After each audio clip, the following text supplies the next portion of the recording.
Hello everyone, welcome to another video. So this one's going to be quite an interesting one because I'm comparing my 2020 Ducati Panigale V2 to my 2004 Suzuki GSXR1000.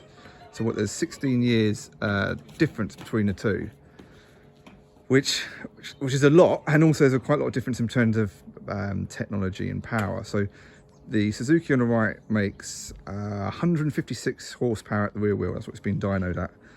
The Ducati on the left which makes, well, Ducati say it's about 156 horsepower at the crank. So realistically, probably about 135, 136 at the rear wheel.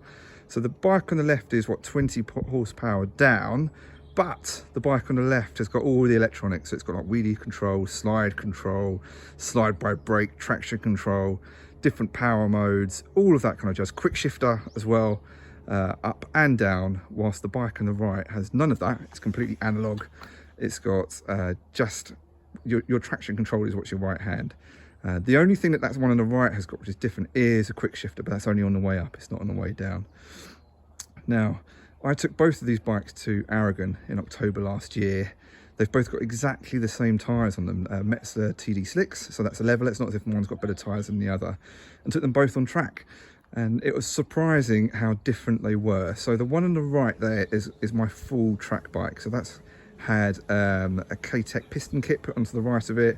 It's also got a Nitron suspension setup on it as well. So it's been kind of like, even though it looks like a road bike, it's been made pure track bike, if that makes sense. It's got the extra bits and pieces on it. This one here, this Ducati, it's got the full exhaust on it, but it doesn't really, that just makes it sound louder, to want to be a better word.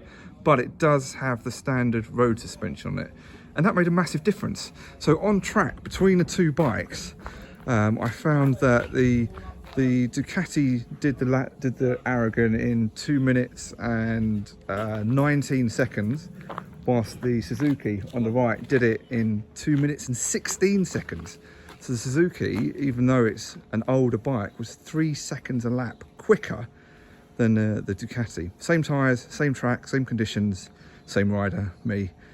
So 3 seconds is massive if you think about it on a track. And even though, yes, you can say it had a bit more power, but not really. The thing that I found massively different between the two was suspension. It's all about the suspension setup. So that Suzuki on the right felt absolutely planted going through the corners, and I could feel that I could brake later, drive through the corners harder than the Ducati on the left. The Ducati on the left was on the standard road suspension. I weigh, about 14 stone 4 pounds without my kit on, and it struggled, to be honest, even though it's been like tightened up with the suspension it's got. With my weight, it was struggling. And if you watch any of my videos of the Aragon track day, you can see that the bike on the left is kind of pogoing as I'm going through the final corner coming onto the Aragon straight, where the power's going down through the rear wheel. It's struggling to put that down through the suspension. It starts to squat at the back, then pitch forward, the front pitches back and forth, and it does this, what I'm doing with the camera. And then the steering head starts to shake as well. So I couldn't get my power down as well on the Ducati than I could do on the Suzuki, purely for suspension setup. So it just goes to show, like, even though the bike on the right is 16 years older without any electronic aids, I could go 3 seconds a lap quicker than I could on the V2. I still love my V2, it's absolutely amazing. And I think that, the way forward for it now is to put in a piston kit to the right, into the forks of it, harden up the rear suspension, and I think that kind of level up the playing fields, and that should make it a bit more interesting. I plan to take both these bikes to Mugello next year, take the Ducati home back to Italy. So that should be really interesting. If I can get the Ducati on the left up to the same kind of suspension spec as the Suzuki on the right, that should be a real eye-opener to see which is faster now. So anyway, I hope you've enjoyed this video. I'm off to overseas again for another track day with the Suzuki in the next few weeks, so there'll be some more videos coming out with that.